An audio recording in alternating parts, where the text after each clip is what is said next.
Hello everyone. Thank you for joining us. Today we are going to discuss political communications and things that are connected with them. My name is Tanya Rak. And today I'm very glad to have my colleagues and friends. Today we are having our amazing speakers. We're having Yulia Kril, an old good friend of mine, who is also a co-founder and executive director at BNK Agency that specializes in public affairs.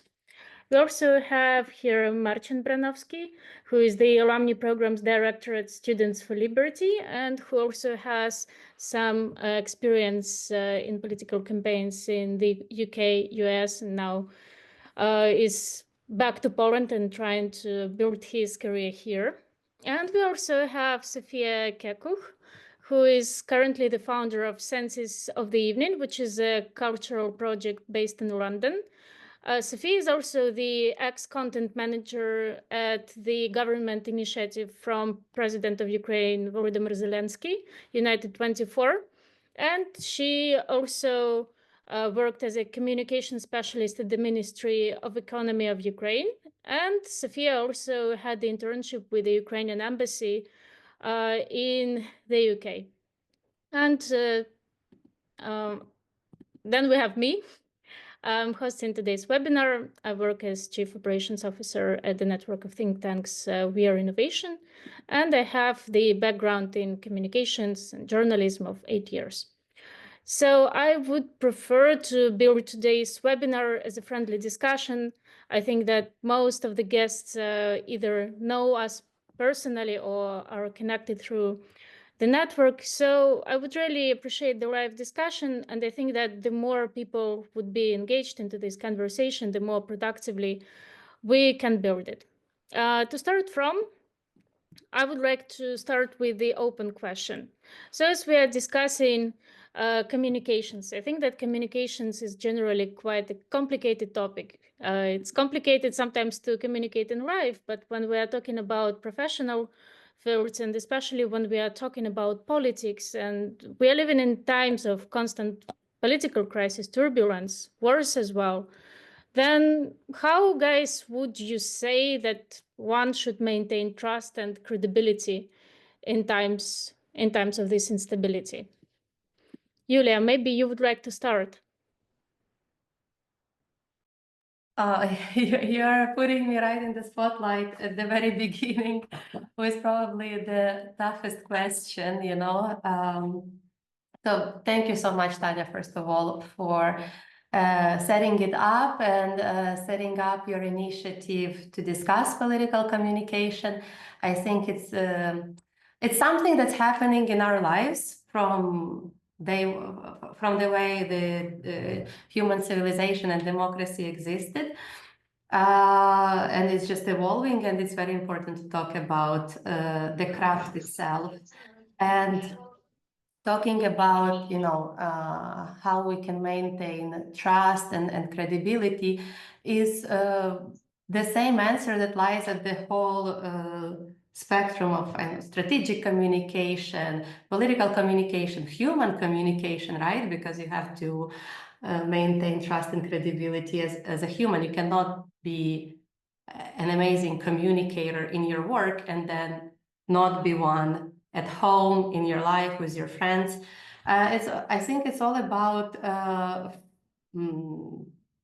remaining authentic in many ways, believing what you're doing, and remaining authentic and standing by your values.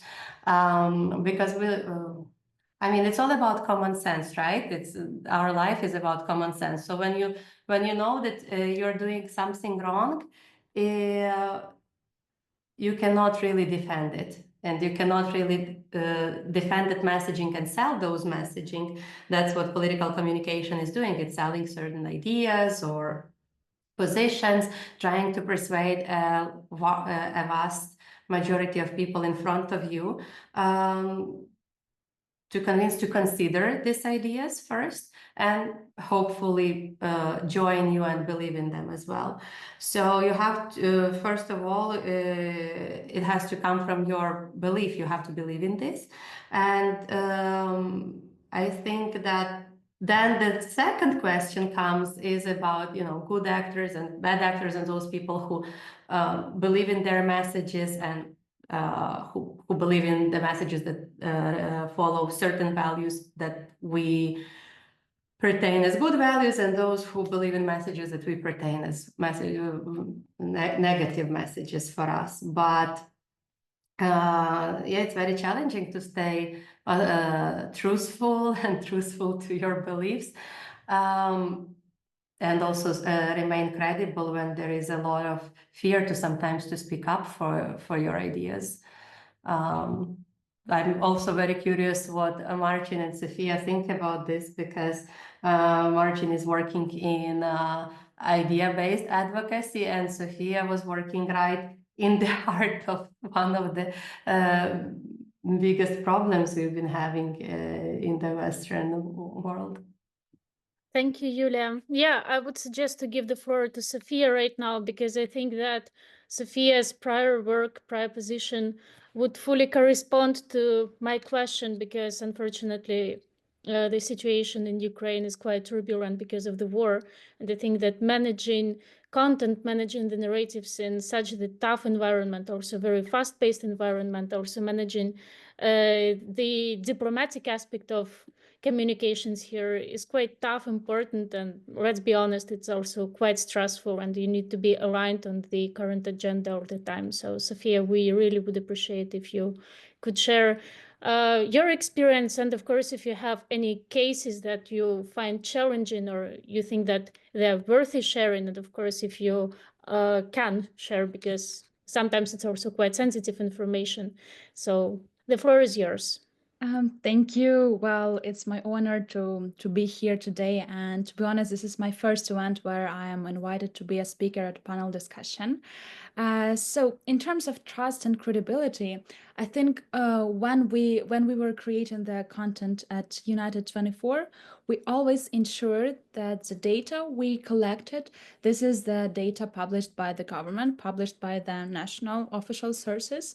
And then we were trying to convey the message into the way it will be, I think, the most comfortable to perceive, and I think in the most not always engaging, but also we try to be engaging as well, because when you talk about the war, and United 24 is a government fundraising platform.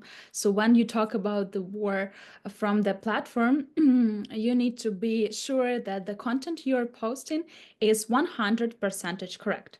So there is no floor for mistake. And I remember we had few challenges, even when I think few challenges in terms of how we managed the content on Twitter. For example, my colleague, he loves joking, and always when you I think when you post about some news or some like political issues, sometimes it's good to joke about this a little bit in terms of to engage as much audience as you can, and also to be friendly in your communication. So basically, I remember when we were telling about some news, and he joked like one literally minor joke. And I remember that the Ministry of Foreign Affairs, they were in touch with us about the content we posted, and they said to our coordinator of the platform, and she told us, guys, since this moment we confirm all the content with me. So we were basically very much precise in terms of what we post, because I mean, the information you share with the audience should be always true. And not only it's not only about the truth, but also when you joke about something, or when you try to present news in a different way, not just in a boring way. I think you know what I'm trying to say right now. But yeah, the most important is to be 100% correct, and that's how your audience gonna trust you. That's how your audience gonna follow you, and that's why people will will read news from your source, for example. And I think my colleagues may be gonna add a little bit on this. Yeah. I wanted to chime in.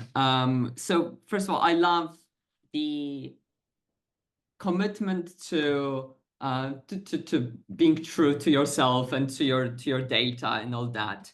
And I appreciate it from a perspective of a voter, but from a perspective of a campaign manager, in politics, that doesn't often happen. No politician has ever, or maybe like at least in my recent memory, has been on a campaign of full truth, transparency, and like that's not that's not their priority. Let's put it that way. And at least from again, I'm talking from a campaign's perspective. If you are talking about responding to providing data to the world about what is going on, absolutely, truth is truth and nothing but the truth. But when you're running a campaign, and that also goes back to what Julia was saying in the past, you have to be authentic. But authenticity does not necessarily mean that you have to be, what you are saying has to be true. It's just that what you are saying has to be consistent with the narrative that you're setting. And we often see in politics that we are already operating at a time where there is no ideological consistency anymore. There's like the labels like, oh, I'm a conservative, I'm a liberal, I'm a socialist. None of them really translate directly to policies consistently. They are more, people navigate more using those broad terms to establish their general political association. But when it comes to actually what policies they advocate for, what kind of narratives they go by, those are often inconsistent. Like, for example, we can look at foreign policy from the Trump administration being completely inconsistent when we are talking about its relationship with Russia versus its relationship with China, with Taiwan versus Ukraine, all that. And same thing with, espousing the ideals of conservatism while at the same time setting up more tariffs and building a much more big government line on the control side, but then saying that, oh, we need to cut down on the government. There is really no consistency anymore. And at least in terms of specific policies. Instead, it is, if you set the narrative to that it's big enough so that you can throw in different things into it, and it continue, like, it's, for example, it's patriotism, or it's we are living in a global village, or it's we are fighting for your rights. Whatever you can throw into that, even if it's completely ideologically inconsistent, and even if it's cynical, it can still stick, and people can still think of you as authentic because you are fighting for the rights, even if that not necessarily is true, or if that does not necessarily have the impacts that one would be looking for when hoping for those good things, like for those rights to be protected. So absolutely, I agree. Authenticity matters, but it all has to be within the scope of a narrative. And without setting a good narrative that you can get back to and that you can link all of your actions to, it's going to be very difficult for you to be perceived as authentic, even if everything you say is consistent to your beliefs. Yeah, let me clarify. I'm speaking from the position of the lobbyist or advocacy group. So what I mean, I completely agree. You're totally right. What I meant by my statements is, you cannot lobby for something you don't believe in, because then you will be a very bad lobbyist. But totally agree with you. In terms of Trump, I think he's pretty consistent. He is just pursuing his interests. That's one consistent line across all of his actions, communications, and decisions made throughout previous administration and this.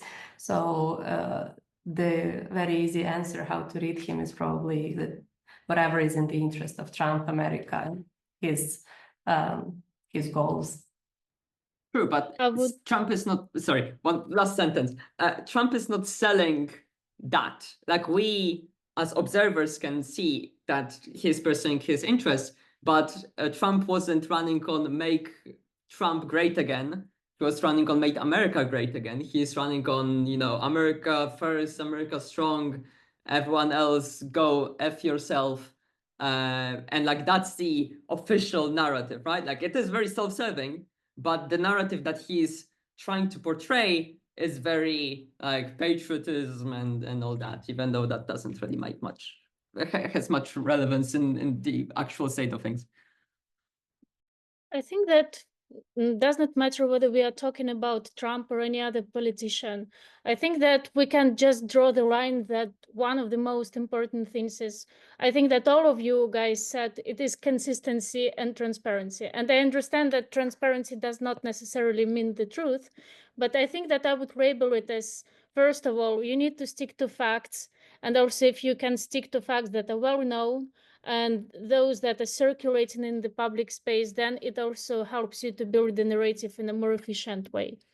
Then definitely think like a politician. There are certain uncertainties. And when you are running for the office, does not matter for which type of a position, you need to acknowledge that there are these uncertainties. Then also, once you're talking about that, you really need to focus on avoiding the messages that can come as contradictory, because that will come to the next issues that quite often the society faces, which is polarization. And even if you are trying to function and to achieve something in the polarized society, your main task is not to cause more polarization, but actually to unite people who might have very polar views and at least turn them to your loyal believers and followers. I think that it is very important to stay authentic in the way of how you communicate. I think that if we analyze the rhetorics, if we analyze the style of communications of various politicians, we can draw how exactly they are talking. And one style would be different from another. So one style can be very assertive, can be very demanding, while for someone more of the soft type of communication, soft power, would come off as more natural. And I think that this is something that political technologists and people who are working in communications also need to take into account. And what else I would add here, coming from the perspective of communications, coming from the experience when I was also working with some people who were running for local elections, I would say that it is very important to build the proactive communication. So basically, it's not that when, you know, something happens and then you are giving people the answer. No, you need to be a few steps ahead, and you need to also stay ahead of misinformation, and you need to address all the concerns before these concerns even appear or, God bless, escalate. I think that communication is always a kind of the, you know, two-way street. So that's why personally, I would say that it is very important to encourage the dialogue. And I think that especially when we are talking about younger electorate, and now we are also talking about millennials, now we are also talking about younger Gen Z. And these are people who were growing up with the access to the internet. These are people for whom old type of broadcasting messages does not work, but this is also the part of electorate. And I think that that's why it is also important to speak their language. It's even something that we can also touch base on later, but speaking of Trump, I think that Trump and his granddaughter, who went very viral on TikTok when she was proclaiming this very moving speech about him being a grandfather to her, and then also recording a few TikToks about that. I think that it also comes handy, at least it causes the hype. So it's quite a localized, personalized messages to me. And of course, I think that these days, traditionally, like, politicians also engage with media, and usually we are speaking about classical media, whether it is printed or whether it is online media.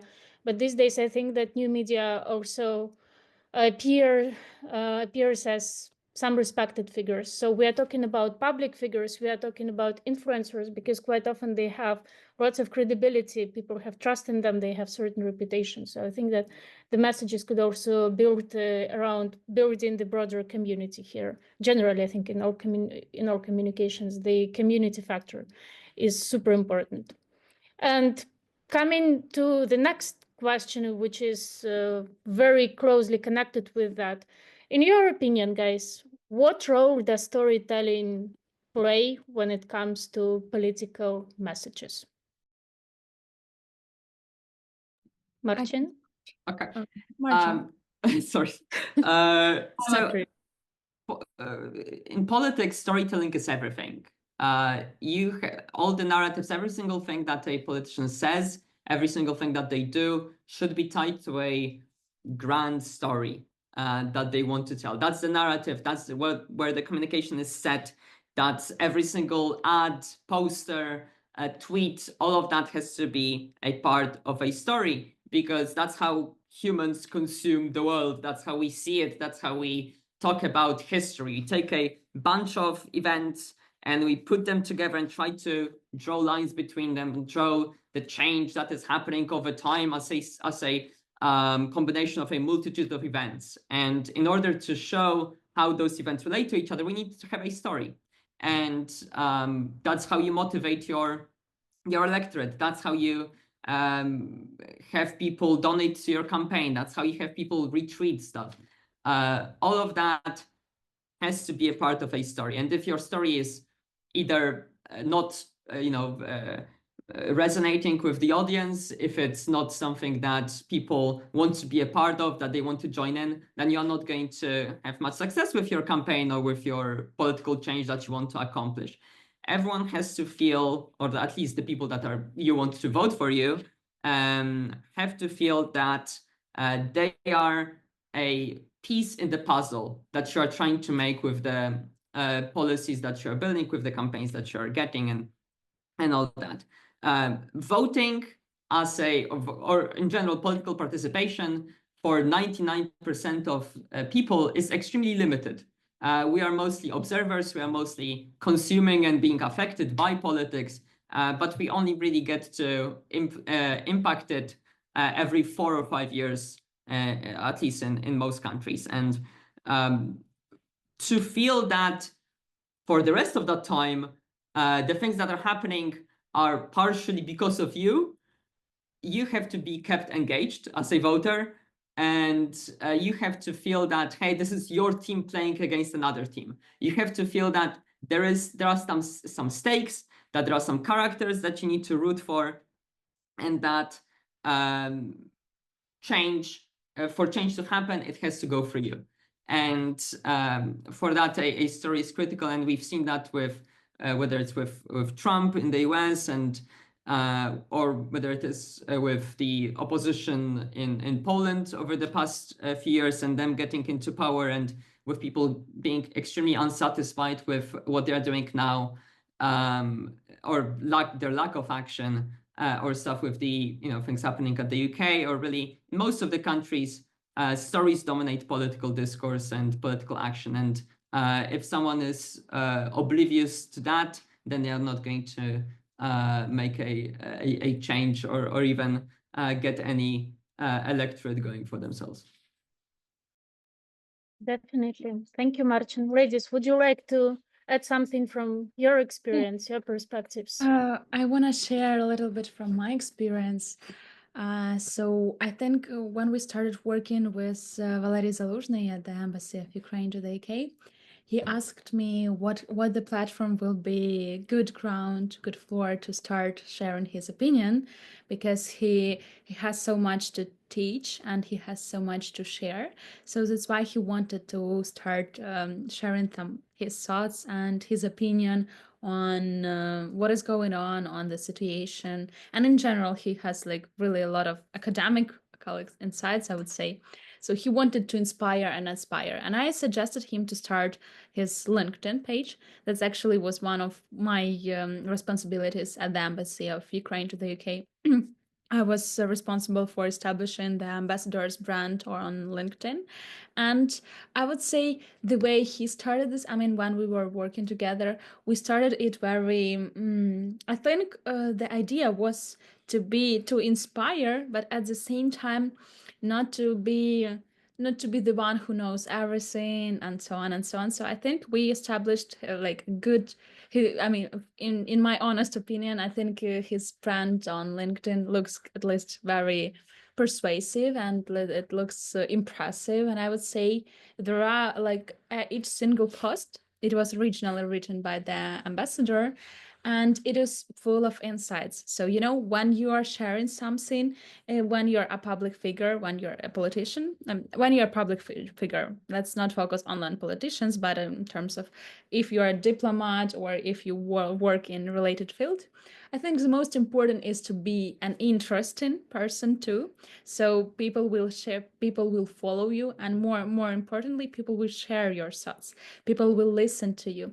And this is one of the experiences I also enjoyed while I was working at United 24 as well, because the message we were sharing, we tried to be inspiring as well. So this is I mean, when it comes to Ukraine and when it comes to storytelling, it's really important to be something that inspires, to be someone that inspires, but not the opposite.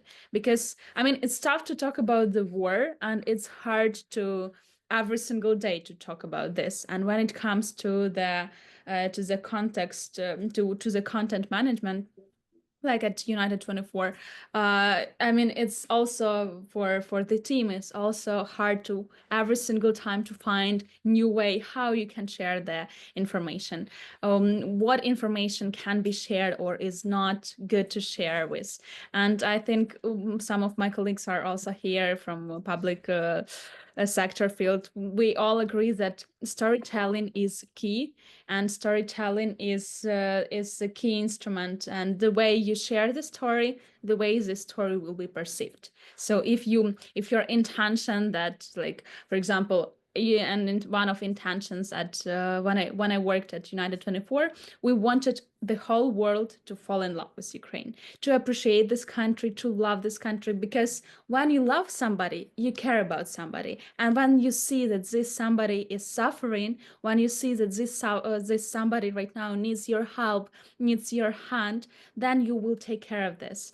You will take care of your beloved. And for example, I remember when, I mean, it's not really relevant to compare, but I remember in 2021, Notre Dame de Paris in Paris, it was on fire. Everybody was talking about this. I think you also remember it was 2020 or 2021, and why the whole world was so sad and so depressed in some cases about this, because everybody loves Paris, and everybody either visited or either planning to visit or either was born there. And when we talk about Ukraine before the full-scale war, nobody actually knew what it is as a country. And not a lot of tourists are coming to Ukraine just to visit. I mean, before the war, we had not so much foreign tourists. And even now, we don't have like much tourists, but we have more attention since the full-scale war. So when we were working on our fundraising strategies and on our content, our idea was to show Ukraine from perspective that this is somebody you can, this is a country full of beautiful experiences, people, nature, cuisine, and everything. And this is so unique, and this is like a hidden gem you have never seen in your life. So it was our storytelling, the storytelling from a good side. Because imagine if we were talking just about like, you know, suffering, war, I mean, suffering, tears, blood, and everything from like this kind of like rude and horrible side, because war, it is, I mean, this is horrible.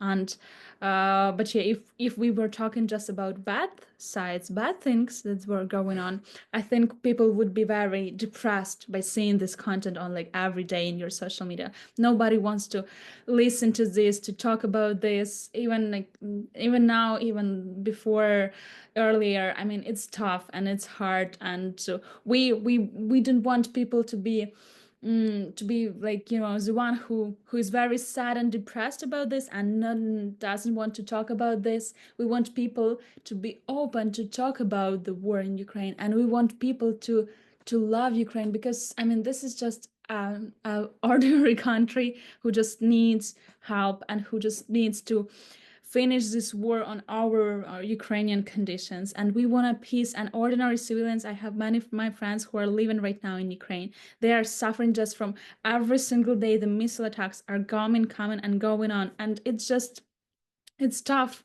So storytelling, to sum up all of this, storytelling is the most important when it comes to your to your communication style, to your tone of voice, to in general, to you. It doesn't matter, is it your personal brand, political brand, but the way you tell the story, the way the story will be perceived.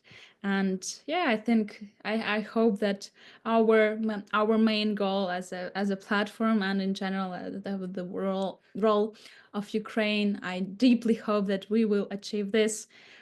But right now, the most important is to have this hope in your heart, and to not to read too much news, not to read all of these political narratives from other colleagues, because when I read recently what was happening and how the things are going on, I was very depressed and sad, to be honest. I think as many of us here, but we will win, and we need just to be united. And yep, I think we can move to the next question. Sorry if it was too much for me, but I just love talking, and I saw some of my colleagues here, so Yes, Sophia, thank you for sharing that. I think that it's really important in this time.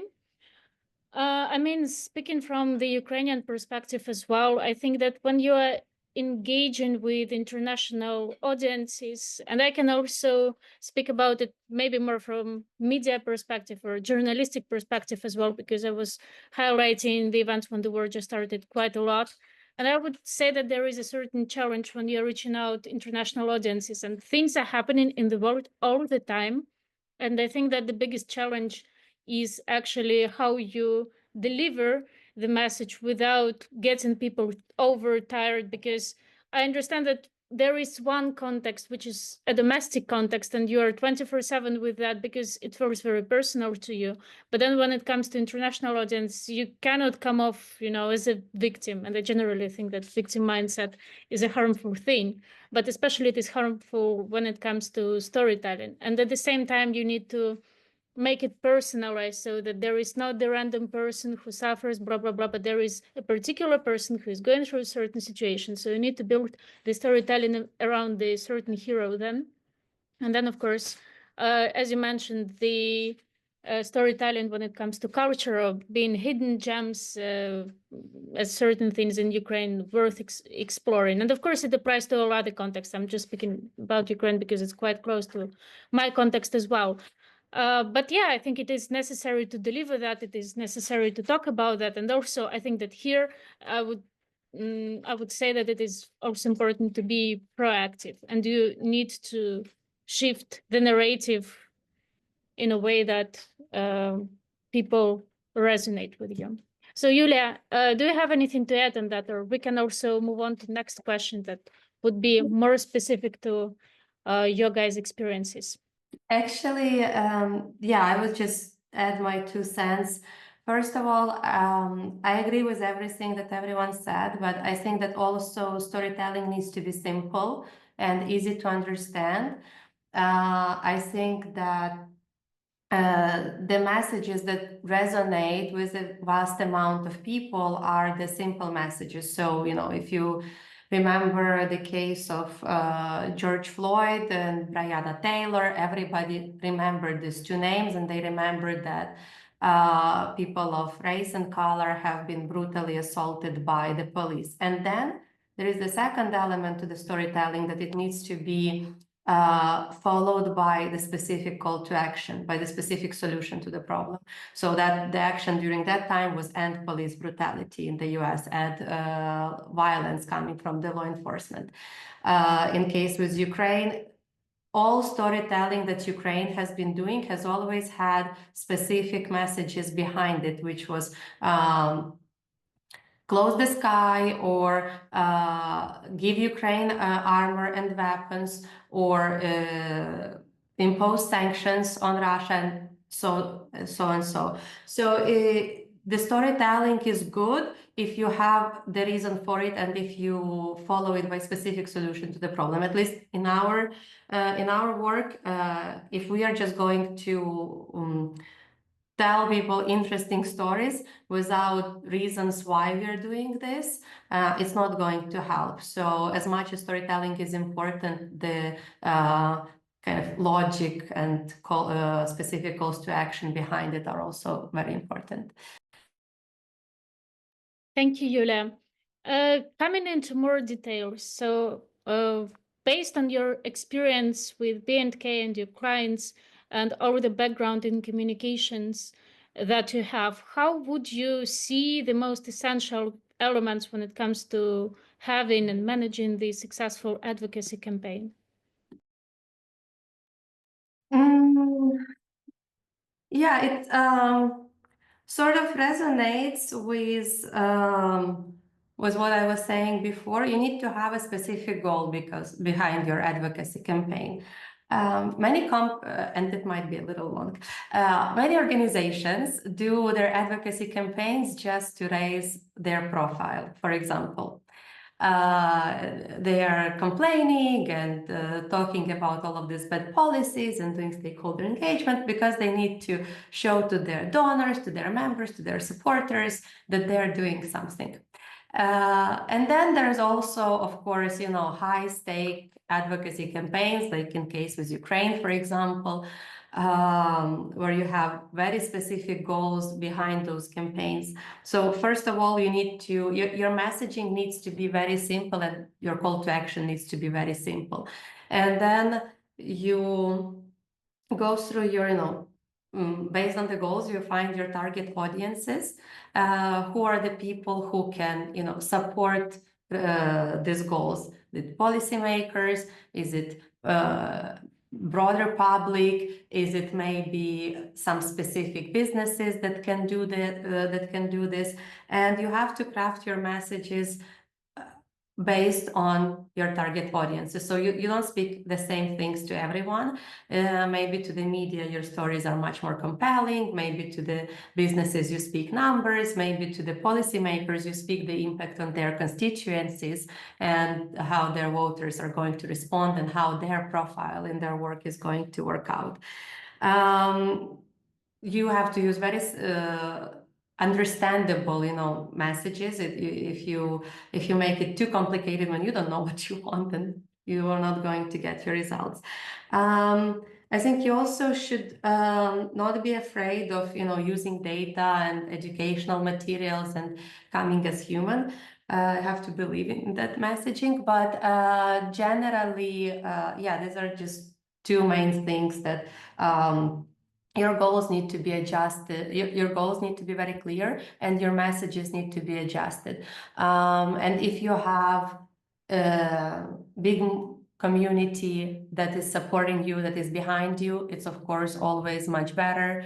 If you have credible voices speaking for you, so you have other people supporting your messaging, it's also going to support your advocacy campaign.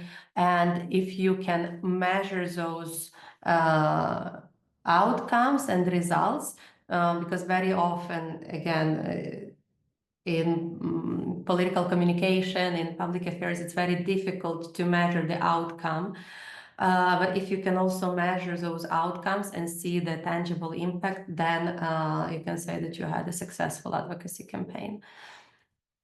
But probably Marcin can add more to that. Yeah, and I mean, it would be super interesting to hear it from Marcin's perspective, because Marcin, in your case, you're working with SFL, so I think that here you need to also take into account that you are Proszę working Państwa, jak na dzień dzisiejszy i w sumie wieczór już tu pozdrawiam proroka do tego z Krakowa, no.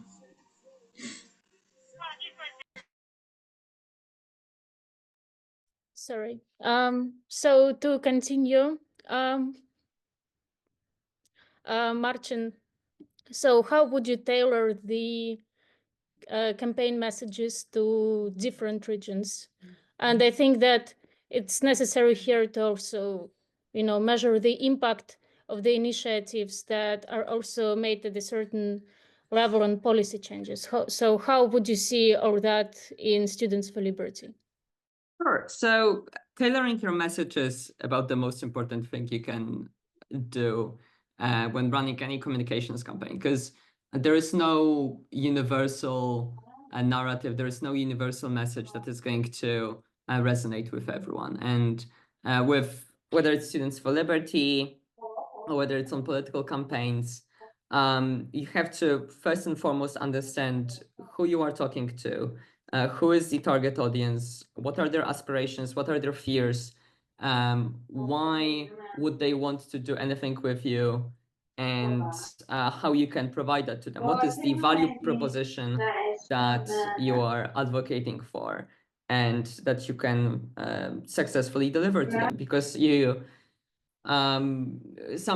pitfall that a lot of organizations fall into is they do a good job at realizing some of them do a good job at that, but let's say that you already did a good job at realizing what the target audience wants, and now you just start selling. You are telling them that you can, or like literally give them anything they want, and you do that first, and then you hope for the best that you're actually able to deliver.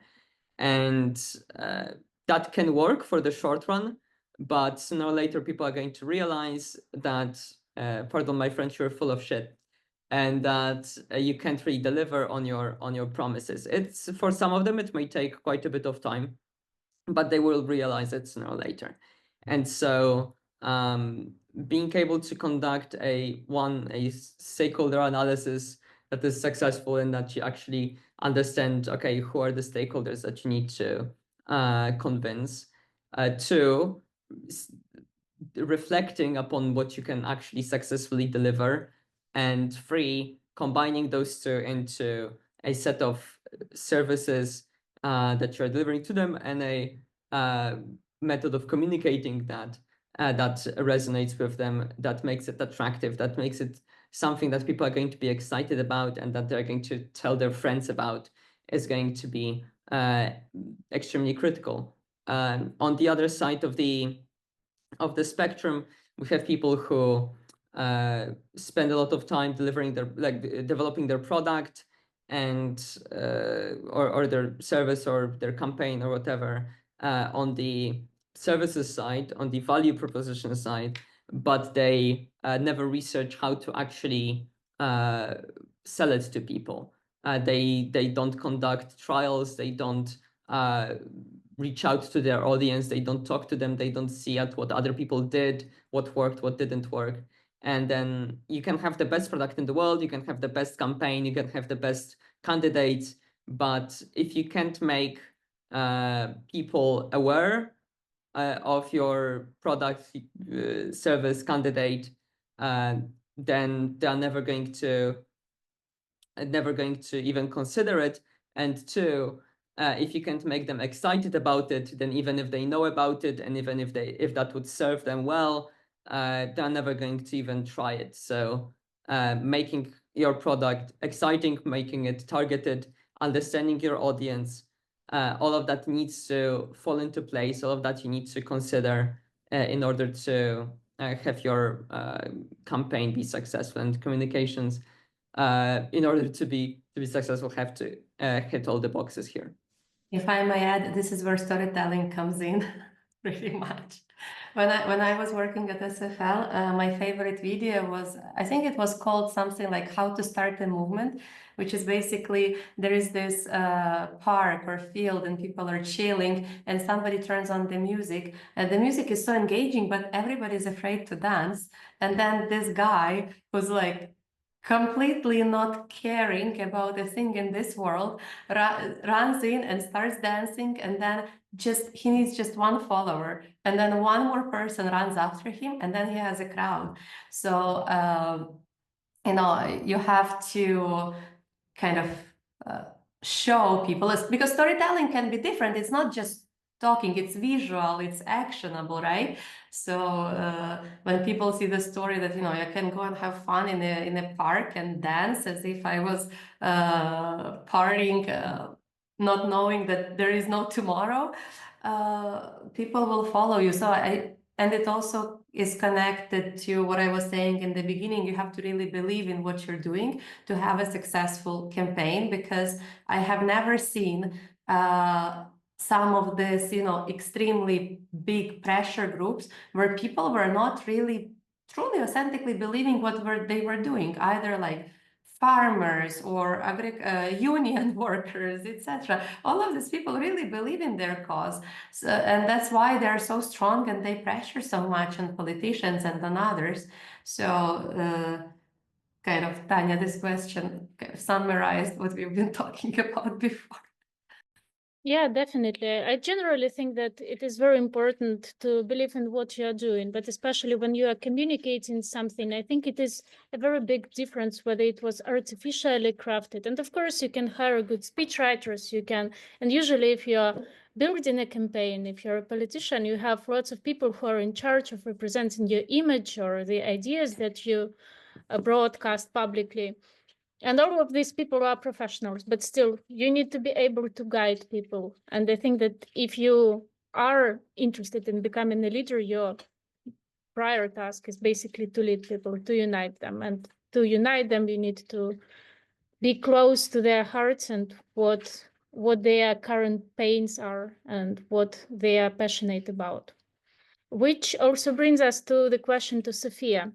Because at the United 24, and of course you already a bit touched based on that, you had to engage with both local and international audiences. Then my question would be, how were you balancing that? How were you sure that you are not going very specific into Ukrainian context that would be super understandable to people who are in the country? How were you engaging with foreigners? Maybe you can also share the successful case. And also, then my question would be how to balance the emotional appeal when you are managing some campaign with the factual communication, especially Тоді моя in камарадка such. є спікеркою. Чого?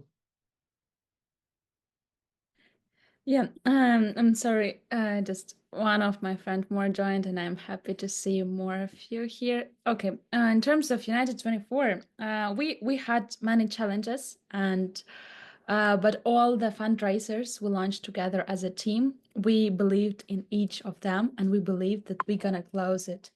We believe that we're gonna that actually we can, because United 24 is very fast flow. It's very fast environment. For example, one of our last fundraisers where when I was working, the last fundraiser was around like three. It was New Year's fundraisers, and yeah, they're usually very big, and the goal was to close it within 3 days. So you have very few days to fundraise a big amount of money to help Ukraine, to support, and how we were sure that foreigners gonna support us.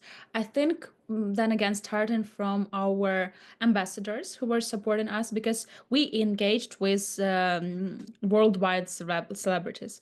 Because, for example, if you take a look at the platform, we have our ambassadors. They are from different countries. They are from UK, from European countries, from Ukraine as well, from US, from Canada. So all of them, they represent Ukraine in their country, and not only in their country but within their audience as well. For example, one of our ambassadors are Imagine Dragons.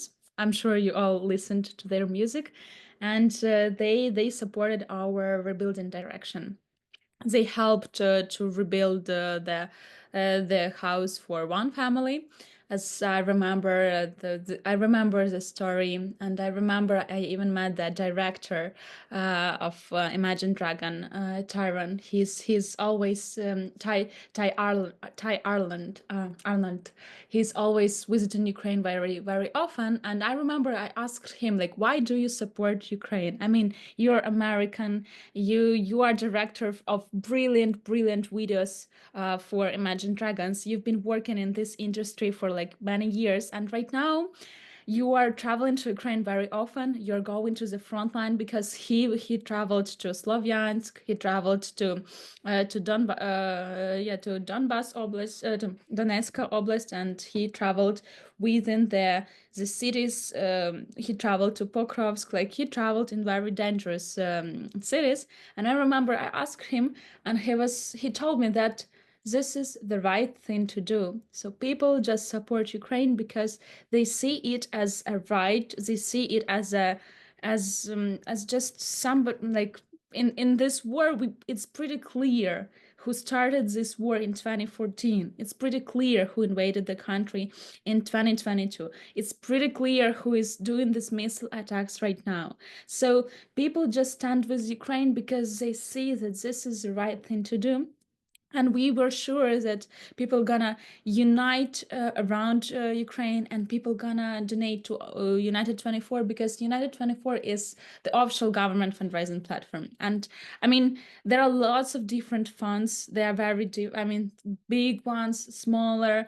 But when you're a foreigner, I mean, you cannot always contribute to like a small fund, or like because usually, for example, when we see these fundraisers from Ukrainians, they always connect it like to monobank. So sometimes it's impossible to send e-transfer from Canadian bank, for example, to Ukrainian bank. And for example, when you want to support and you want to donate within the platform, it's just very easy. So sometimes people just most of our donors, they have the subscription, and they like monthly donate money. When I was working, I was always thinking like, who are these people? And I always was thinking about this before I started writing about these people. So these people usually email us on Instagram. They text us just to support us. And I remember during the biggest missile attacks when I was in Kyiv, we had our favorite donors. We even know their names, where they live, because they also sent us some gifts and forever.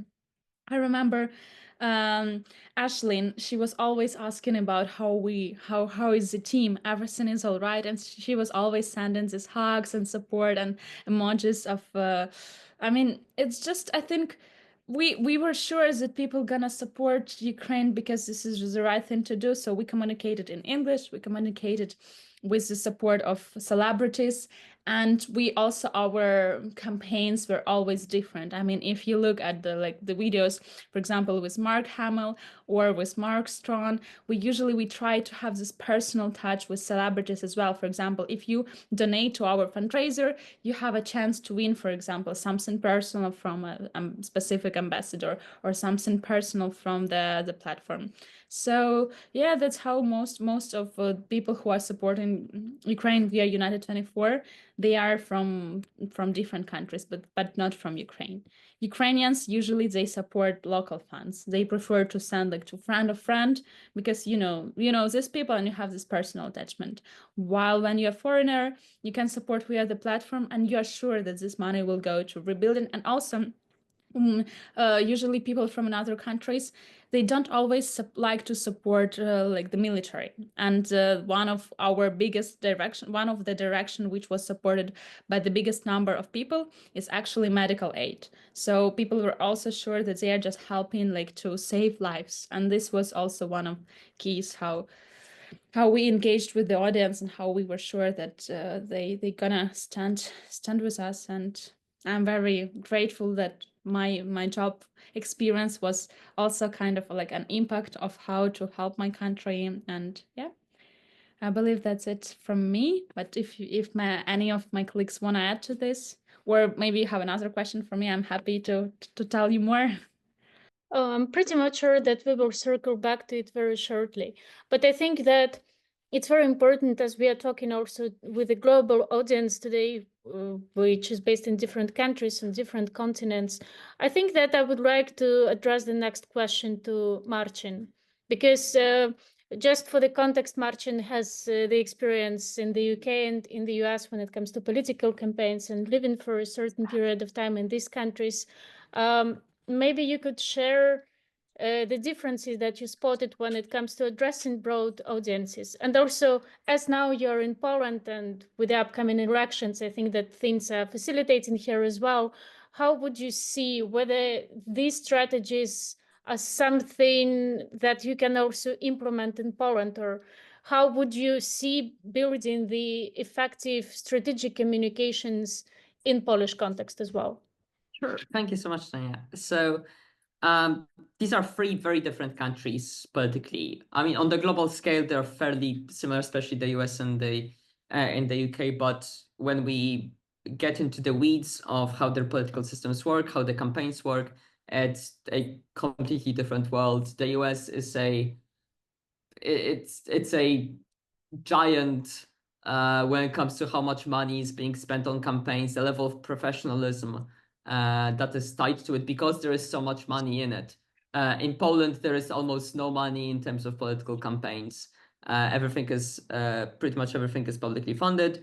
Everything is handled very centrally by the parties rather than by the individual politicians. And unless you have a very good standing with the party, you are unlikely to succeed, unlikely to have a high enough spot on the list in order to be elected to the parliament, or even worse so for some single offices like the president or mayor or whatever.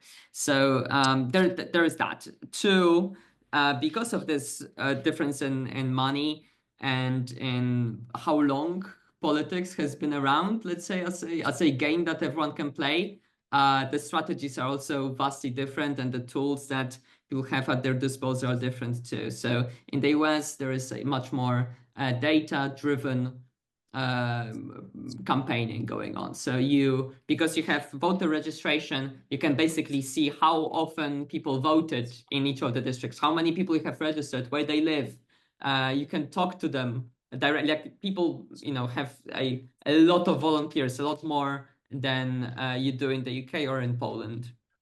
And you have people door knocking multiple times during the year, like once during the primary, then during at the end when the campaign is happening, the proper general election is happening. You have people door knocking again, you have canvassing, you have people giving out flyers, you have people putting out posters, whether it is in their homes or in storefronts, in restaurants, all that.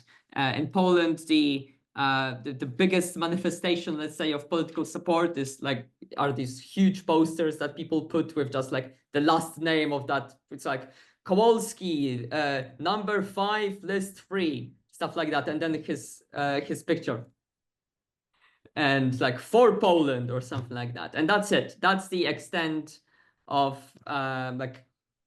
campaign merchandise that is being given out. Or so the strategies are really rudimentary in Poland. They are it's getting there. It's slowly improving. We have more and more advancements coming in because people see how much that gets you, because you're basically exploring a market that is just starting off. And so we had like a guy whose last name is Litewka, and he would add to those posters pictures of dogs that you can adopt. And he also had a very big internet following because he was basically like a influencer, and he had people change their voter registration to make it simpler to the place where he was running so that they could vote for him. But at the end of the day, when we look at the raw numbers, that doesn't translate for more seats for the party. It's all moving people from one basket of one candidate within that party to another candidate. It's a very long story and like how the Polish politics works. But basically what I want to get down to is you have to understand the system in order to be able to win within that system.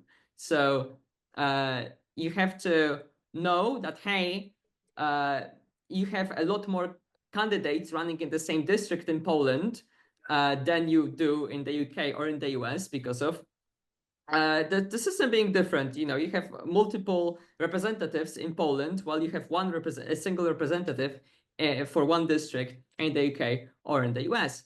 And that then means that the way that you're going to be running your campaign is going to be vastly different.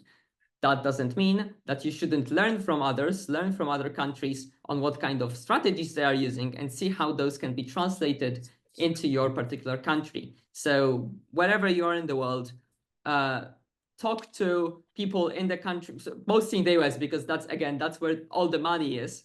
What they are doing, learn what they are doing, see which parts of that can be imported into your country, which can be realistically applied, and how to capitalize on them in order to be the one who is advancing at the quickest rate, even if you are running a bit of a guerrilla campaign out of nowhere.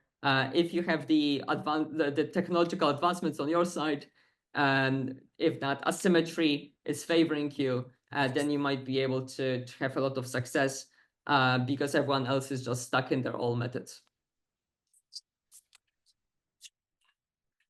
Definitely. Thank you, Marcin. Yeah, I would totally agree with you. I think that there are lots of trends in terms of communications. Of course, we can speak about trends generally, but this is the topic for the whole separate webinar. But in terms of communications as well, I think that we could really look up to the US, but we always need to remember that we need to adjust everything that we see. But that's why I'm also a great adept of the idea that you need to come somewhere abroad and you need to learn there. And you need to talk to people internationally, and then you will just take the best practices and you can also implement them domestically.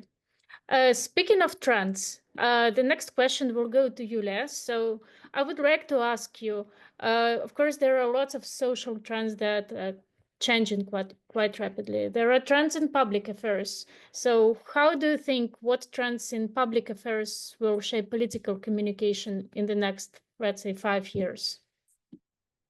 Thank you. First of all, Marcin's speech was super interesting because I never had to run the political campaign. I've always been on the other side. So very, very interesting. And let's please follow up on another webinar on that from Marcin. But speaking of trends, I think that it's going to be a little bit the other way around. The political communication is going to shape public affairs. Because first of all, we have to look at the communication trends at people, right? Political communication cannot exist in a vacuum and cannot exist without people. And the golden rule of marketing and communications is you have to go where your audience is. So we've seen, in the last 5 years, all of the attention from businesses, companies, and now politicians moving from email to Facebook, from Facebook to Instagram, from Instagram to TikTok. And now we have in Romania the presidential candidate that won the largest amount of votes, winning that through TikTok. Now we have in the White House press room soon being TikTokers, influencers, social media stars, etc., who will be reporting the news. So I think that kind of I think that communications and then political communications will shape public affairs. Now we can look at Munich Security Conference and we can see the speech of J.D. Vance that was completely shocked everyone. Let's put it this way, in these words. And at the same time, his messaging was not very specific, was not very clear.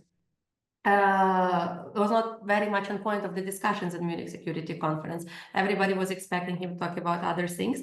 And you could see on Twitter the readout and the news of this speech before it was, published someplace else. So, or an X, sorry, as in any speech, everything that's happening, you can see it first, the reports of it happening on social media, and then you can see the reports on Politico, on Euractiv, or on the Hill, or in any other publication. So really, everything is happening much faster. As you've started and mentioned it in the webinar, there is a lot of room for misinformation, disinformation, and now with AI, also some of the things you don't know, we just simply don't know if they are true or not. So we have to be much more attentive, much more fact-checking, much more critical apply our critical thinking to the news and reports that we are assessing, and also to the information that we are receiving from politicians, from policymakers, from the broader audiences, because the environment is not the same. Even if we talk about the war, World War II, you had to wait for the news to be, delivered to the editorial house, to be published in the newsletter for the newspaper, and the newspaper to be distributed. Now people see hands-on video right away as they are happening of all of the atrocities that are being committed in Ukraine or Israel, someplace else. So really, there is a lot more information, a lot more room for disinformation, and we have to be much more, hands-on and mind-on in some ways. Yeah, Yulia, definitely. I agree with you. I would like actually to add about a few things about fact-checking, because recently I was also discussing that with some colleagues, and I think that actually with the dangers of the amount of news that is coming daily to our minds, of course, there are some challenges and some dangers that come with the technology. But then I think that at the same time, technology is our best friend at the same time, because we can also use the open source intelligence. We can check user generated content as well. And also here are a few things that our audience might find useful. I will drop that to the chat as well.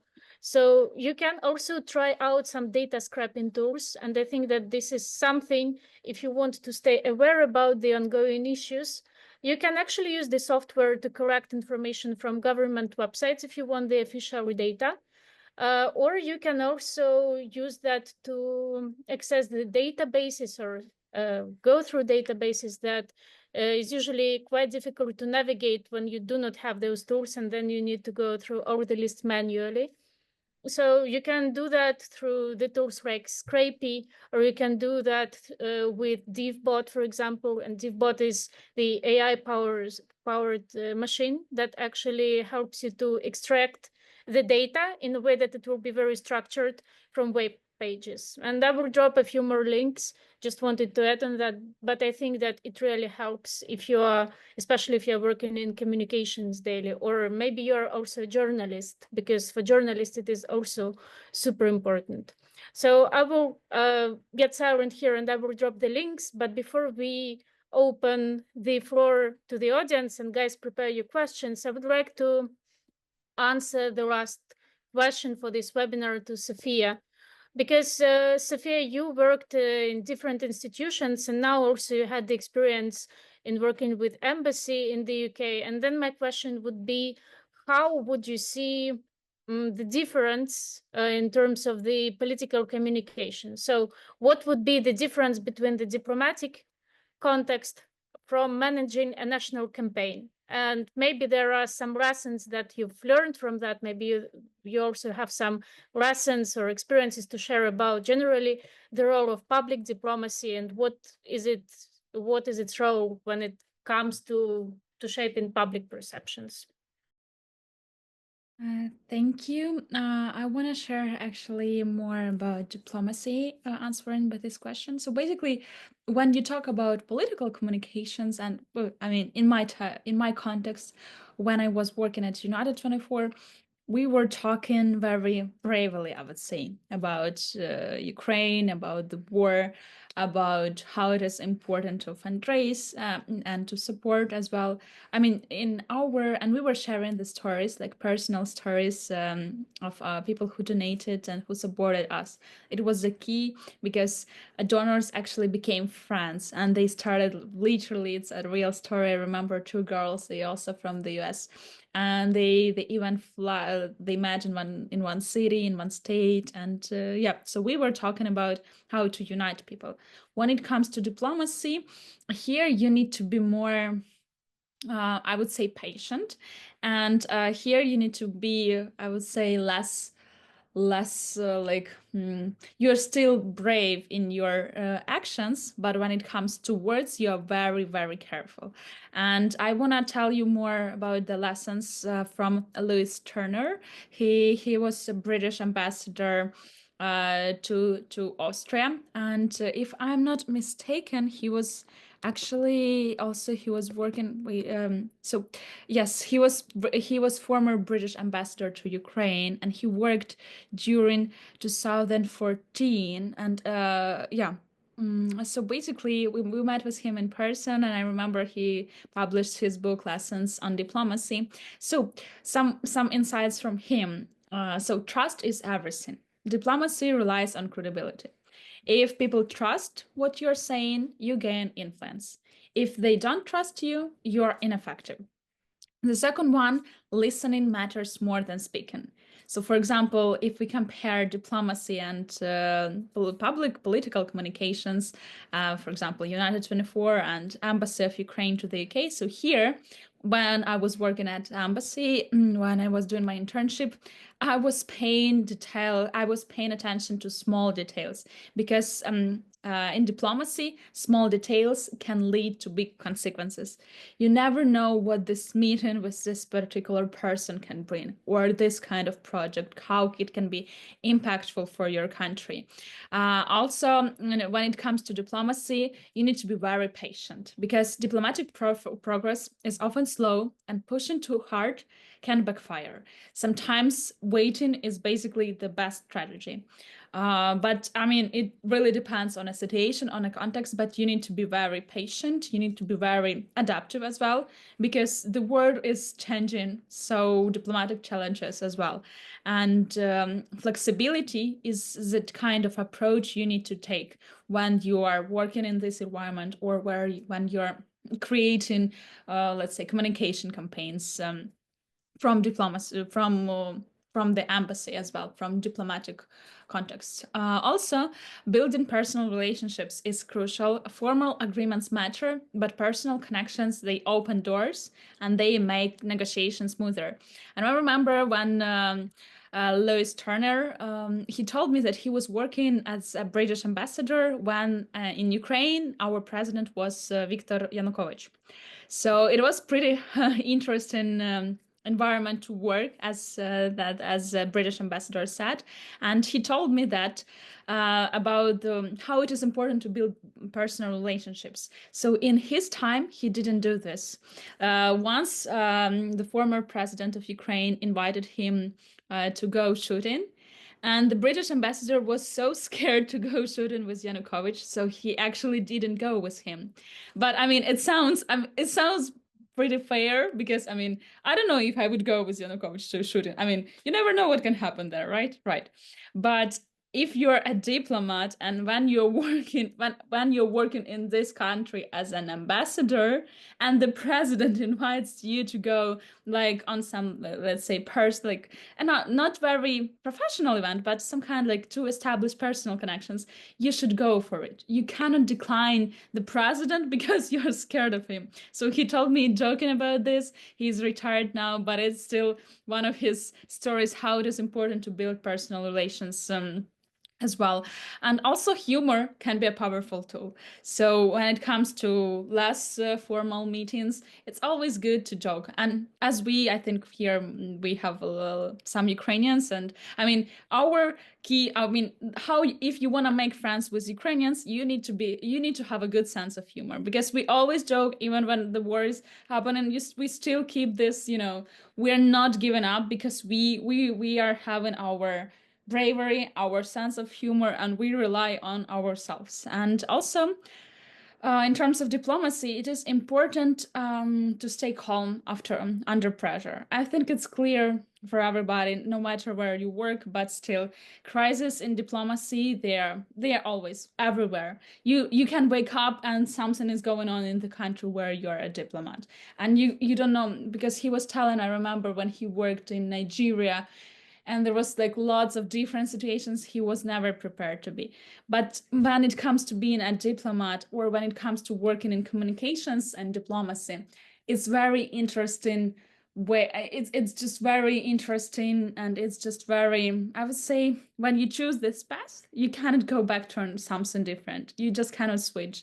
When you chose this environment to work, you are prepared to be in this crisis, and you are prepared to work under pressure. You're prepared to be very patient. But yeah, and also the last one, maybe integrity matters in the long run. So basically, ethical diplomacy builds lasting influence. So it's very important. And yeah, I would say this is I think it's one of my favorite stories when it comes to telling about experiences at Embassy of Ukraine to the UK, because this meeting with this ambassador, I think it impacted me, and he really influenced me a lot. And I remember he even wanted to join us today, but he's busy at another in-person event. But yeah, that's I believe for now that's all that I remember from him. But now it's time for your questions, guys. I believe, yeah. Yeah, guys, feel free to ask the questions in the chat box, or you can raise the hand. And oh, I see that we already have 2 questions. Okay, let's start from Walter. Okay, let me just, yeah, okay. Yes. You're unmuted. Hi, Tanya. Good to see you again. Hello, everybody on the panel. My name is Walter. I'm from India. I'm also with SFL, and I am right now working to be a diplomat. So, Sofiia, the last few sentences that you spoke were very personal, and they impacted me very much. My question is, it is generally anybody from the panel can take it. It is just regarding an event that happened 2 years ago when the invasion happened in 2022. And I think I remember the Ukrainian Defense Ministry posted a cartoon depicting a Hindu goddess in a particular way. And because of that, Indians were more sympathetic to Ukrainians. Suddenly, all of them just completely switched. And they were like, how are these people offending our faith and things like that? So it raises the important question of how political messaging, if done without taking into account certain sensitivities, can backfire. And when such things, how do you prevent such things from happening, and to lessen your, which may affect your message? And again, once you make a mistake like that, how do you fall back, and how do you, recover and rebuild ties so your core message and real reasons aren't lost? Thank you. Thank you, Walter. Guys, anyone wants to answer these questions, or we can do one by one? I'm happy to speak to it. So thank you so much, Walter, for the question. I am unfamiliar with that particular situation, so I won't comment on that specifically. But to respond to the last part in terms of how to avoid that, to some extent you can't. Like some of these things will just happen. Like there is no, people make mistakes. Especially when you are running a very big team, and a lot of them are bound to be, interns, people who are just starting off, for example, and who just make mistakes. They are still learning, and even people who are much more experienced, they still also make mistakes. And you can always work to prevent that. You can, ensure that people do their due diligence and research stuff ahead, but things will happen. What to do then to respond to it? That really depends on the situation, because we might be swayed to automatically respond in the 2 opposites. One, deny responsibility, nothing ever happened, you are just, that's not a problem. to apologize and try to fix everything immediately, and it would seem that the second one is better, but that's not always the case. Often, and of course, that's politics. Politics, there's a level of cynicism that needs to be applied, and unfortunately, when you admit guilt, that oftentimes make you look worse than better. And I'm not saying that you shouldn't always admit guilt. Oftentimes it's the right way to go if you do that. But that's not something we should always default to.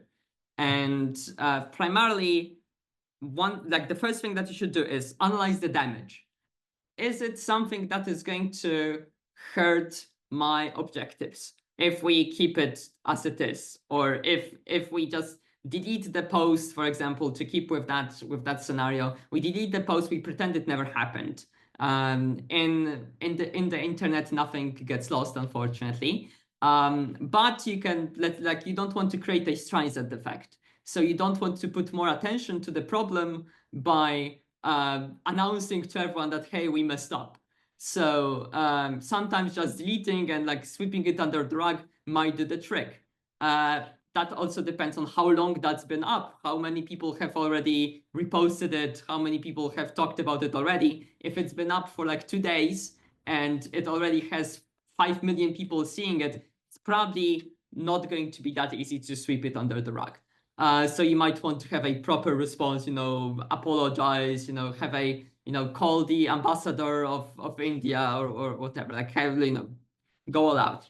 But if it's something quick, things happen. Some people saw it, some people didn't see it.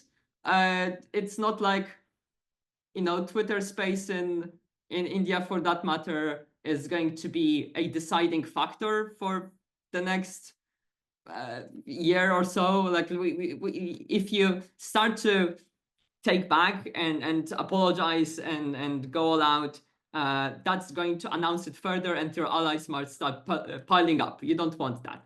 So measure the damage and consider whether the medicine is not worse than the actual disease, because that's something that people go into extremes, and they are very often not that good. So be measured in your response. Be smart about it.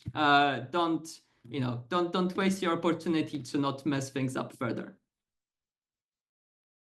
Thank you, Marcin. I think that it is very important to give the timely reaction. So it's not like the issue is happening and then you just check Twitter and people are sending, hatred comments, and then in 2 weeks you decide, okay, it's time to react.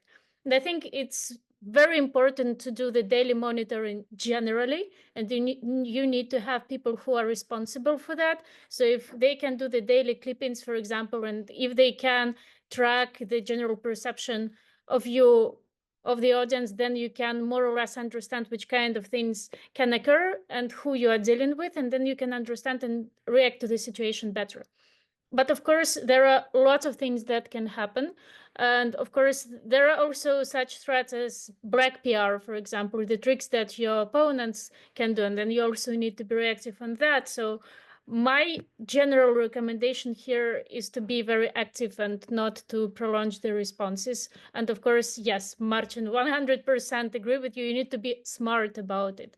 It is either that you are playing alone and then you are doing your trick and you shift the narrative so that you can benefit from that, or you oppose that, but then you need to be really vocal about it so that if there is any kind of misinformation or you're being accused of something which is not the case, or at least you want to put it under the rug, you need to say it out loud, because otherwise it would create the image which might be the fake image, but still it would be the image of the public perception that if you are silent about something, there is the reason why you are silent about something, and then you are hiding something, and it doesn't play good in most of the cases, because I think it also should be linked to a particular situation. Yeah, but then I'm not fully familiar also with the cartoon that Walter mentioned, but if it's something that was not really major and really big and did not really offend the entire nation, then you cannot have the Minister of Foreign Affairs, you know, just saying, making an official statement saying, I'm sorry that I posted the wrong tweet on the ministry's website. The response has to be proportionate to the problem that caused it. And sometimes, especially as in the case with Ukrainians, sometimes if it's a minor situation, you can use some humor. But I'm opening now the link that Walter sent. I think that here it is also very important, and we can base it on something that Sofiia was priorly saying, that you need to understand the local context when you're operating globally, and you need to double check the information and resources before you launch something into the public space, because something that can come up as an absolutely innocent joke or generally the message might come off as something super offensive to your global partners. Also, one very quick thing on this. We being morally on the good side is great, but let's remember this is the internet we are talking about. This is the Olympics of getting offended. I don't want to sound like a right-winger here, because I'm not, but there is always something to get offended about. And I'm not saying that this wasn't legitimate. Probably was. I don't know the situation. Probably was legitimate. But you have to be aware that one can get into a spiral of always apologizing, and the moment someone gets offended, someone has a problem with something, you immediately pull back, you take everything back, and you get into a situation where you can't do anything, because in politics and with narratives in general, someone is always not going to like it. You can't satisfy everyone. You have to combine playing into your base. These are the one thing you always have to remember is you have to satisfy your base. You can never run into a situation where, for the sake of having someone feel good who is never going to vote for you, you are sacrificing your own electorate or your own supporters. That is something that Democrats have incredibly failed on in the past 4 years, where they have been so over the top with trying to prevent anyone from getting offended, anyone from getting pissed at them, that they would sacrifice all of their messaging and just prefer to do like the most milquetoast, run-of-the-mill nothingness, and people would still get offended about it, because you can. If you are smart enough, you can literally get offended about anything. And that's the beauty of the internet, because you have 8 billion people now signed up to it. So you have 8 billion people thinking about, hey, how can I get pissed off about this? So be aware. Let's not get into trying to make everyone happy, because you won't. Make your base happy. That's the first group of people you have to satisfy. 2, the group of the next in line are the people who might vote for you, or who you might need something from. The people who are never going to vote for you, sorry, screw them. Who cares? Unless they have the numbers, unless they can mobilize themselves against you, that's when you should be worrying about them. But if they can't, don't play into their hand, because it's never going to be helping you out. It's always going to be hurting you. And that's what the Polish government is doing right now. And that's why all of the base is pissed off at them. Yeah, Marcin, you could not put it better. Thank you for that. Guys, as we are having a bit limited time and I'm a bit concerned about the availability of our speakers and our guests, I would suggest to quickly move on to the questions that other of our guests have. And unfortunately, I think that we will have to wrap up this webinar. But of course, we can come up with some new ideas. And guys, if you're interested, feel free to write it in the chat box. But moving on, Emil, let's move to you. Good to have you. Hi. Good to see all of you, and thank you for inviting me to such an interesting talk. And Marcin is definitely my spirit animal when he says that politics is about conflict, politics is about disagreement. You're never going to come up with a moral consensus with everyone. He's very much right. I also agree with him that politics doesn't necessarily aim at being truthful or truthfulness. That doesn't mean it's not, but that's not the main goal. And I guess my question, more looking at what you were saying, is there's a very famous saying in communications theory that the medium is the message. You probably heard something about it. And I think that listening to you that debate what authenticity would be like. I think that authenticity itself has changed, right? Nowadays, being by the medium, by social media. So being authentic now means putting up a TikTok video where I talk in a very unstructured way to a specific issue rather than even if I'm authentic, if I go out there and put on a PowerPoint presentation type of talk, people will not think I'm authentic. People will think I'm authentic based on the medium that I used for it. So it seems like what authenticity means has changed in this era. Would you agree with this, that even this has kind of changed? Do you really think that all influencers that go on TikTok and that record their videos of how they are walking down the street and discussing some very important issue, that they're all authentic? No, of course not. But they look that way. They've structured because they made this structured discourse. Yeah. It's a craft. Yeah. I think like saying like what at least I meant when I introduced this word, which honestly probably I didn't mean to, is you have to believe in what you advocate for, coming from the advocacy perspective. Because I think that, again, I'll make you an example. If I had to go and advocate for Iranian government, I don't think that any of my messages would be perceived as that I really believe in that.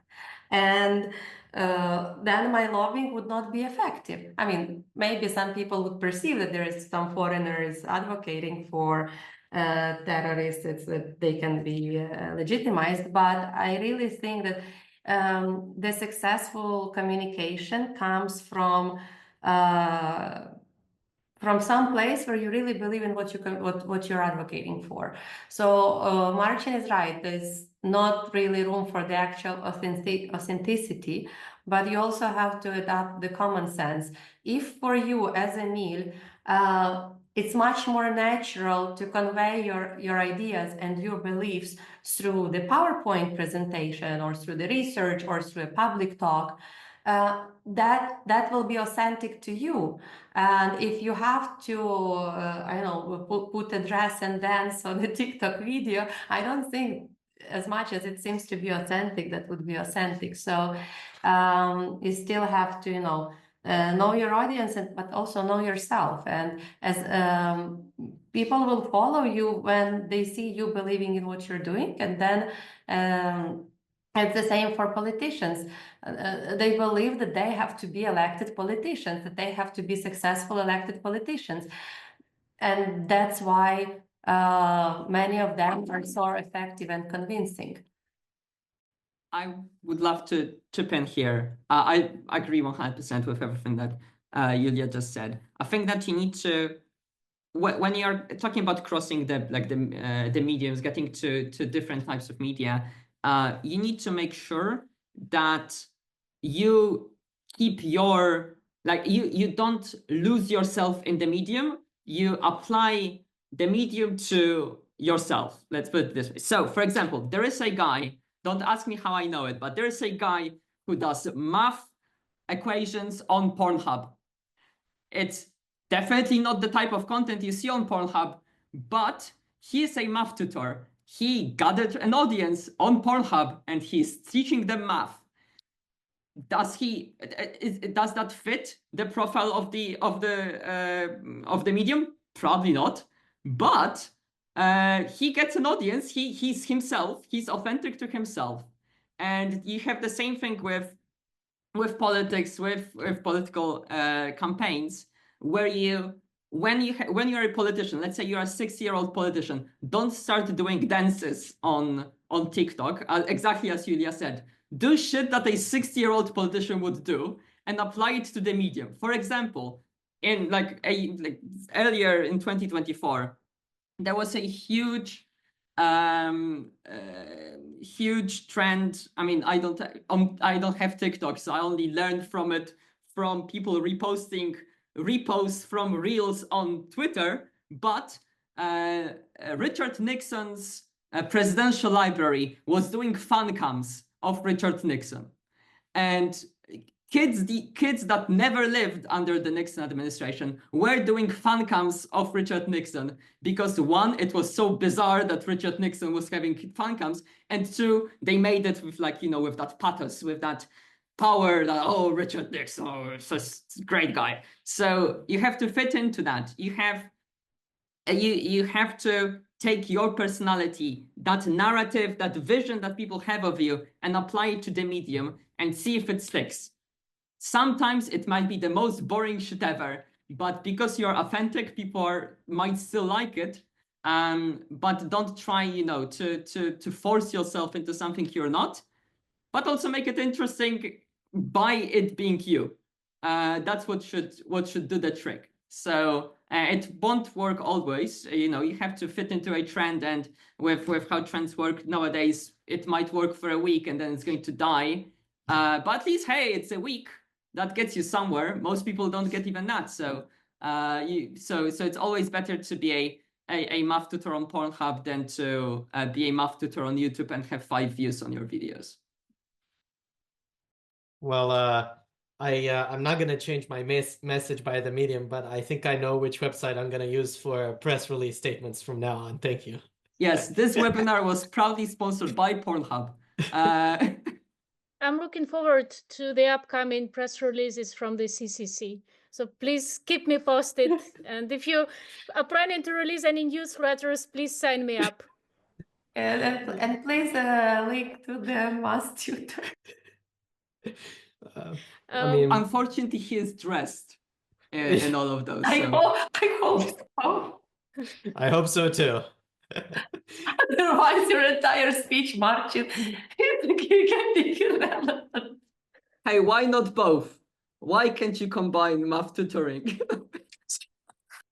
Guys, we have one more question, and I know that previously the hand was there, but I also have the dubbed question on Instagram DM. So, Darian, I will unmute you, and you can go on with your question. And then after that, I think that we can finally let our audience and our speakers go.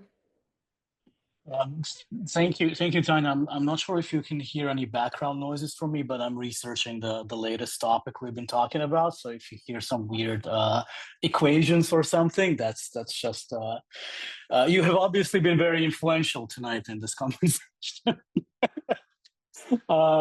Yeah, thanks everyone, first of all, for like a really wonderful conversation, and like this dose of humor at the end was like much appreciated. So I think everybody is going to have an interesting addition to their campaigns from now on. But I think both Julia and Marcin have kind of touched upon the question that I wanted to ask. And I would just kind of like to hear maybe a little bit more from you and the rest of the panel. Just a little bit about kind of your experiences and tips on balancing that sort of long-term messaging and narrative, especially if we're talking about political campaigns, if we're talking about the long-term social impact campaigns versus that flexibility that you need to respond to the trends, respond to the crisis, respond to whatever is going on a day-to-day. I think it's, I'm coming from a little bit of a different world to you guys, but sort of connected from the world of advertising. And to us, like a lot of stuff is happening on a micro level and on the kind of day-to-day level, and data changes like from minute to minute. But you still need to be connected to sort of a long-term narrative, connected to sort of a long-term message and the big idea. So just a little bit more maybe from your experiences on how you balance that, how you stay on top of that, and how you kind of engage your stakeholders in that sort of discussion about long-term versus short-term narratives.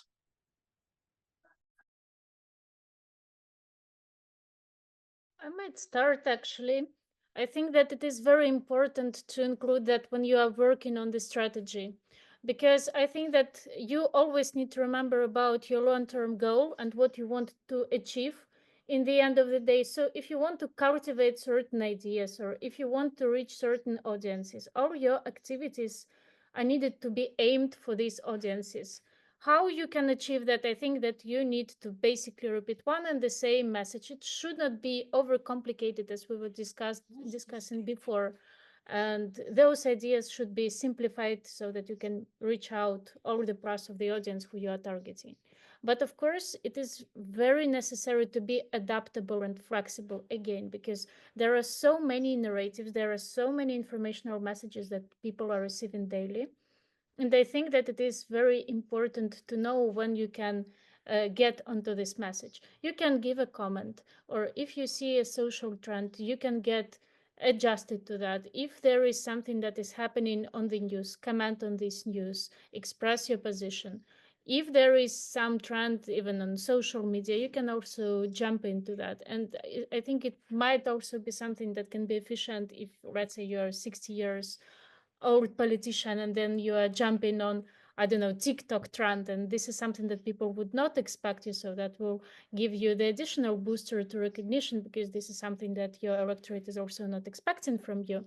But overall, I think that it should be a balanced approach, so that you do not just make the hype on something that will exist only for a week or for a month, but you need to implement that to your long-term goals and to see whether that resonates with the core mission that you want to reach in the end.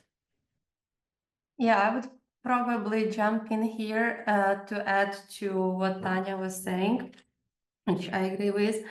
If you're from our side, from the side of more advocacy work and public affairs, you have a goal. You have one goal, which is your end goal, the end result that you want to have, because that's why, the companies come with a problem, the organizations come with a problem, individuals come with a problem, and your strategy is that long-term strategy to satisfy that end goal, which can be broken into short-term goals and long-term goals. So, for example, there is a piece of legislation on the table, so your short-term goals is to amend that piece of legislation.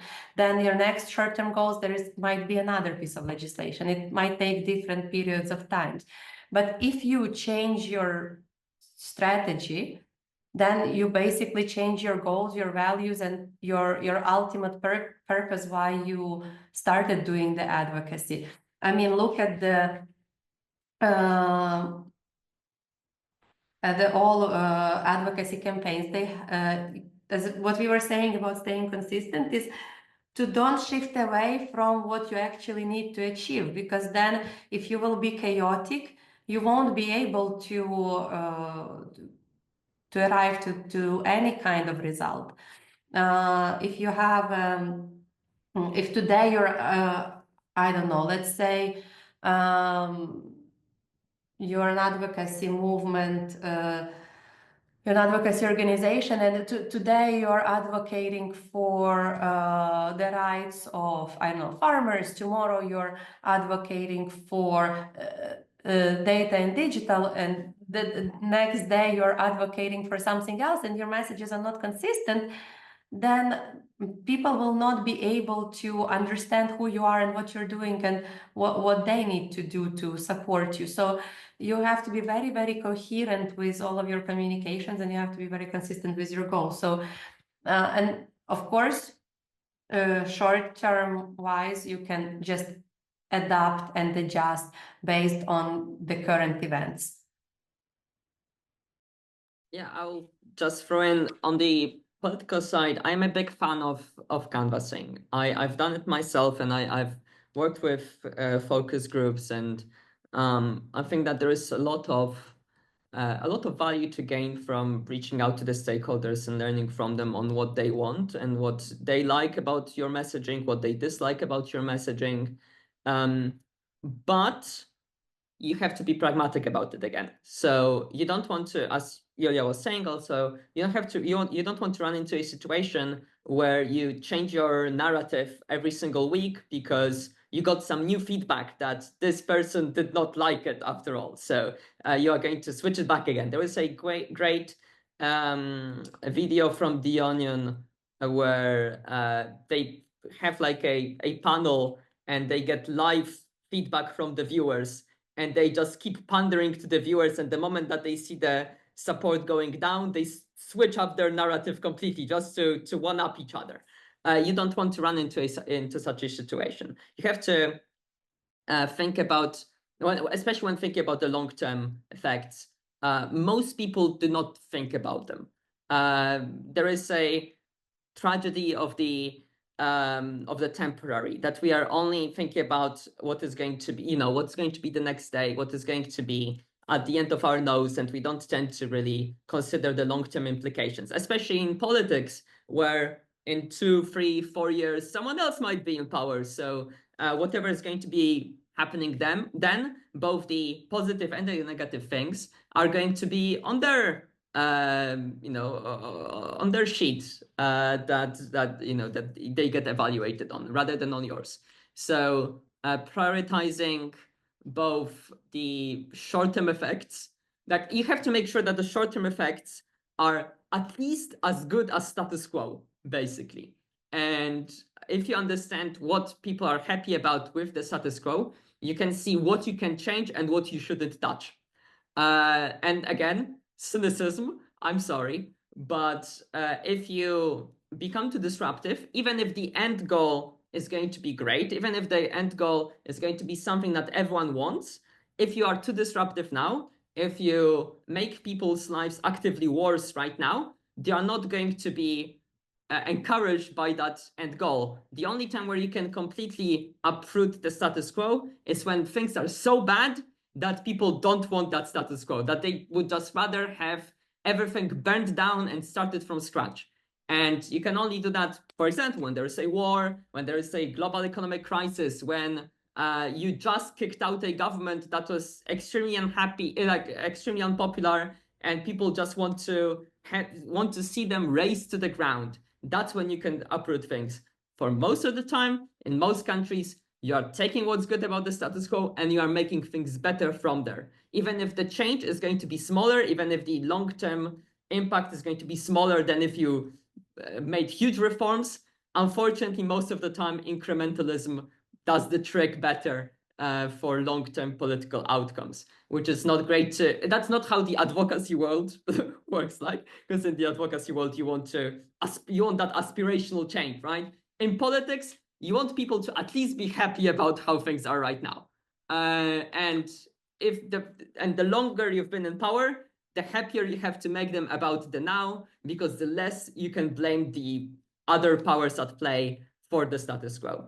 So so the longer your tenure is, the further along you are, the less you can change, actually, which is a shame. but that's how it tends to work. Thank you, Marcin. Darian, I think you wanted to make a short comment, right? Yeah, just one sentence. Thank you, Tanya. So thank you both for like really amazing answers, and Tanya, you too. I just want to add like one point that is like a little bit more specific to my work, to advertising, and it regards to data. And I think Marcin, you kind of touched upon that a little bit. If you're dealing with data points, if you're dealing with numbers, if you're dealing with kind of trends and analyzing them through the numbers, I think it's also important to look at it from both perspectives, both from short term and long term, because, for example, you may see a trend happening week on week that gives you a piece of information, but when you zoom out, you see that actually picture is much better than it is, and you effectively don't see the wood from one tree, and you realize that 90% of the time you're panicking over nothing, and everything's actually doing okay, because of what you both have been pointing out, that you need to stay on that bigger message and on that actual goal that you're trying to achieve. Thanks again. Really exciting and informative discussion. Yeah, unless there is a catastrophe going on, unless there is something terrible happening and you see that, okay, no, everyone is pissed at us. That's the only time you start turning the ship immediately. Other than that, slow moves tend to get the trick done, exactly as you're saying. So yeah, I agree 100%. Marcin, you sent a video in the chat and I thought it was another video. Yes, I'm sorry.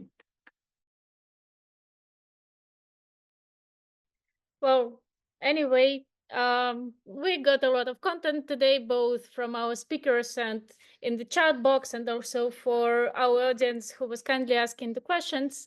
So guys, I would like to thank all of you so much, both for your amazing speeches and answering questions, and all the guys who joined us, all the friends who joined to support us. So for today, let's wrap up this webinar. And of course, you can always reach our speakers on social media, and we will be promoting the record of this webinar. Guys, you can also drop the links to your social media, your LinkedIn's, and etc. You can follow B&K Agency on social media, and you can follow Ads in the City, which is a new project of mine as well, so that you can stay tuned with all the updates. And if you are interested in doing any joint initiatives, webinars, or any educational ideas, programs, etc., also feel free to reach all of us out. And thank you. Have a lovely evening. Thank you, Tanya, for hosting us and for bringing together such a wonderful group of people. It was an amazing 2 hours, so thank you. Thank Thank you so you, much. everyone. I don't know. Yeah. Oh, there you go. Why does it never work when you want it to work? Because Marcin, it should be from your heart. Oh, yes. Yeah, I don't have that. I'm cynical. It's He's just a very strategic, goals-oriented, cold-hearted Paul. Yes, I mean, truth is relative. If there's anything I want you to learn from this, is that truth is relative. Objectivists are wrong, and That's because objectivists don't do politics. that's true. Yes. Ayn Rand wanted to. She tried, but it didn't work out. Well, yeah, she wrote 700 pages that no one wants to read, so there's definitely something she can learn about communications. And you can too, if you only follow Ads and the City on Instagram. Okay, guys. Anyway, thank you so much. So we will drop the record as soon as it will be ready. I guess we will have to cut some parts. But No. thank you so much, everyone. Have a lovely evening. Bye. Thank Thanks. you. Bye-bye. Bye-bye. Слава Україні!